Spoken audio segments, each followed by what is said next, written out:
আসসালামু আলাইকুম। আর্নিং ইনফোবিডির পক্ষ থেকে আপনাদের আরও একবার স্বাগত জানাচ্ছি। চেন্নাই আইপিএলের আরও একটি খেলা আছে, সেটি হচ্ছে চেন্নাই সুপার কিংস ও কিংস ইলেভেন পাঞ্জাব। এখন আমি খুব সংক্ষিপ্তভাবে এই দুটো টিমের একটা সাধারণ ইনফরমেশন দিব এবং ছোটোখাটো একটা প্রেডিকশন দিয়ে যাব। আজকে যেহেতু এই ফার্স্ট একটা খেলা হচ্ছে এবং তুমুল প্রতিদ্বন্দ্বিতাপূর্ণ একটা খেলা হচ্ছে, আগে ব্যাটিং করে যেহেতু রাজস্থান রয়্যালস 200+ রান করেছে, সুতরাং বোঝা যাচ্ছে যে এখন সেকেন্ড ব্যাটিং করলেই যে সে জয়লাভ করবে সেই ধারণা আজকে থেকে হয়তো বদলাতে পারে। সুতরাং আজকে যারা এবং কি এই ধারণাও এখন বদলানোর সম্ভাবনা দেখা দিচ্ছে, সেটা হচ্ছে যে যার মাঠেই খেলা হোক সেই যে সবসময় জিতবে সেরকম ধারণাও এখন আজকে থেকে হয়তো বদলাতে পারে। আমি যতটুকু খেলা দেখছি, এখানে একটা খেলা দেখা যাচ্ছে যে রয়্যাল চ্যালেঞ্জার্স ব্যাঙ্গালোর এবং রাজস্থানের খেলায় অলরেডি তারা 114 রান করতে 4 উইকেট হারিয়ে ফেলেছে। এখনও আরও তাদেরকে আরও অনেক রান করতে হবে। সুতরাং দেখা যাচ্ছে যে রাজস্থান খুব ভালো অবস্থানে আছে। ঠিক তেমনি আজকে পরবর্তী যে খেলা চেন্নাই সুপার কিংস এবং পাঞ্জাবের বিরুদ্ধে, আজকের খেলাটা হচ্ছে পাঞ্জাবের মাঠে মোহালিতে মোহালিতে। সুতরাং এই মোহালি মাঠটাতে মোটামুটি ভালো রান আসে, 200+ রান আসে।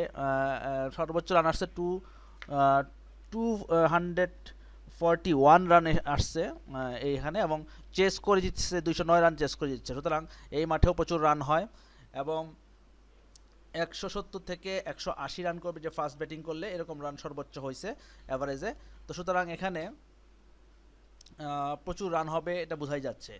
আর যেহেতু পাঞ্জাব এবং চেন্নাই দুটো একটা ব্যালেন্স টিম এবং যথেষ্ট ভালো ব্যাটসম্যান এবং বোলার তাদের দুটো টিমে আছে, সুতরাং আজকে একটা জমজমাট খেলা হবে এবং জ্যাকপট ম্যাচ হবে এটা বোঝাই যায়। এই যে কারণে আমি আহ, এই খেলাতে টিমের চেয়ে আমি আপনাদেরকে সেশন ওয়াইজ খেলাটাকে বেশি পরামর্শ আমি আপনাদেরকে ধারণা দিব। সেটা হচ্ছে যে 6 ওভার, 12 ওভার, 20 ওভার এইগুলোভাবে খেলবেন এবং কোন টিম কত সিক্স মারতে পারে সেটা ধরবেন। যেহেতু আমি আগে একটু খেলোয়াড়দের কথা বলে নেই। আজকে পাঞ্জাবে যে ভালো ভালো খেলোয়াড়রা আছে তারা হচ্ছে রাহুল একজন বেটার প্লেয়ার, মিলার আছে একজন খুব ভালো প্লেয়ার, তারপরে এর যে ফ্লিঞ্চ খুবই বেটার প্লেয়ার। আজকে মনে হয় সে হয়তো নাও খেলতে পারে, এটা হচ্ছে ওদের একটা আহ, দুর্বল পয়েন্ট হতে পারে। আজকে ক্রিস গেল যদি আজকে খেলে খুবই ভালো হবে, ক্রিস গেলের মতো একটা প্লেয়ার আছে। তারপরে করুণ নায়ার আছে, তারপরে যুবরাজ সিং খুবই ভালো একটা প্লেয়ার কিংস ইলেভেন পাঞ্জাবের, যদিও আগের ম্যাচে খুব একটা ভালো করতে পারেনি। তো এবং কি আরও অনেক প্লেয়ার আছে এদের মধ্যে। পাশাপাশি চেন্নাইতে আছে সুরেশ রায়না খেলবে, তারপরে ওয়াটসন খেলবে খেলবে ওদের ওদের ইন্ডিয়ার অধিনায়ক ধোনি খেলবে, পোলার্ড খেলবে, সরি পোলার্ড না, ব্রেভো খেলবে। সুতরাং ব্রেভো হচ্ছে আপনার রেজাল্ট আনার এক প্লেয়ার, যে কোনো সময় যে কোনো খেলার মোড চেঞ্জ করে দেওয়ার জন্য খুবই পারদর্শী একটা খেলা হচ্ছে ব্রেভো। তো সেই সব বিচারে আমি আজকে আমার যদি টিম ওয়াইজ বলেন তাহলে আমি 60% প্রেডিকশন দিচ্ছি চেন্নাই সুপার কিংসের পক্ষে এবং 40% দিব পাঞ্জাবের পক্ষে আজকে। এছাড়া আপনারা প্লেয়ার পারফরমেন্সের কথা তো বলেছি, প্লেয়ার পারফরমেন্সের খেলাও আপনারা ধরতে পারেন। পাশাপাশি আপনারা ওভার 325 এটা ধরতে পারেন, total run in match over 325 এটা হবে। এই এই ম্যাচে 325 এটা ওভার ধরতে পারেন। তারপর টপ টিম ব্যাটসম্যানটা একটু ইয়ে হয়ে যায়। ফার্স্ট ওভার টোটাল রান এটা ধরা দরকার নেই। আমি টিম টোটাল ম্যাচ 6, যেমন আমরা আগে যে ভিডিও দেখাইছিলাম যে সেখানে কিন্তু আমরা যে 6 ওভার এবং আন্ডার ধরতে বলছিলাম সেগুলো কিন্তু জয়লাভ হয়ে করছি আর কি, একবার প্রচুর 6 হবে। তো আমরা কিংস ইলেভেন পাঞ্জাব ওভার 5.5 এটা আমরা ধরতেই পারি। ওভার 5.5 মানে 5-এর বেশি, 6টা ছক্কা মারবে এটা কিংস ইলেভেন পাঞ্জাব পুরো টিম।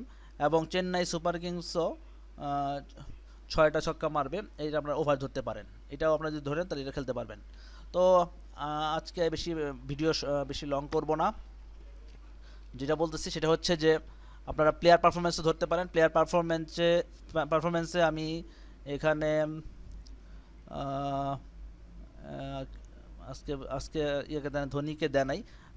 ব্রেভো 40, সব সময় যে ব্রেভোর উপর ভরসা করা যাবে না। হ্যাঁ, MS ধোনিকেই ধরতে পারেন আপনারা। প্লেয়ার পারফরমেন্সে আমি আজকে একটা প্লেয়ারই বলি, সেটা হচ্ছে মহেন্দ্র সিং ধোনি। মহেন্দ্র সিং ধোনির ওভার ধরতে পারেন 32 ওভার, এই প্লেয়ার পারফরমেন্সে ধরতে পারেন। পাশাপাশি আপনাদের যদি আরও ভালো এই প্লেয়ারদের মধ্যে আপনাদের যদি ভালো অভিজ্ঞতা থাকে যে এরা ভালো করতে পারে, আপনারা ধরতে পারেন। কারণ প্লেয়ার পারফরমেন্স থেকে আপনারা এমনভাবে ধরবেন যেন আপনাদের ওটা সঠিক হয় এবং আপনারা এখান থেকে একটা ভালো প্রফিট পেতে পারেন। তো আমার সারাংশ এটাই, যদি আজকে চেন্নাই সুপার কিংস পরে ব্যাটিং করে তাহলে চেন্নাই সুপার কিংসের সম্ভাবনা 80%, আর যদি আগে ব্যাটিং করে তাহলে তাদের সম্ভাবনা 60%। এবং এখন আগে পরে কোনো কথা নাই, যদি পাঞ্জাব যদি ভালো ব্যাটিং করতে পারে, তাহলে পাঞ্জাব যদি আগে ব্যাটিং করে তাহলে 150 থেকে 160 হবে 20 ওভারে। আর চেন্নাই সুপার কিংস যদি আগে ব্যাটিং করে তাহলে 160 থেকে 170 হবে 20 ওভারে। এবং আপনারা এটা ধরতে পারেন। এবং 6 ওভার, 9 ওভার, 6 ওভার 12 ওভার কীভাবে ধরবে সেটা হয়তো আমি আগের ভিডিওগুলোতে বলে দিচ্ছি। তারপর আবার বলতেছি, 6 ওভার ধরতে গেলে আপনাকে অবশ্যই 3 ওভার দেখতে হবে। 3 ওভারের পরে আপনি 6 ওভারের জন্য আন্ডার ওভার ধরতে পারেন। এবং 12 ওভার ধরতে গেলে 9 ওভার পরে আপনি দেখবেন যে আন্ডার না ওভার হবে 12 ওভার, তার ডিসিশন নিতে পারবেন। সুতরাং আর আপনারা প্রতি বলে বলে রান যদি নিতে চান তাহলে আপনাকে 5 এবং 6 এই দুইটা ওভার একটা সুযোগ নিতে পারেন। 5th ওভার এবং 6th ওভার এই দুটো সুযোগ নিতে পারেন এবং প্রতি বলে 1-এর অধিক রান হবে, এরকমভাবে ধরলে 12টা বল ধরতে পারেন, একটা ভালো রেজাল্ট পেতে পারেন। তো আজকে এই পর্যন্তই। পরবর্তী ভিডিও নিয়ে আপনাদের সামনে আবার আমি হাজির হব। এই পর্যন্ত সবাই ভালো থাকুন। খোদা হাফেজ।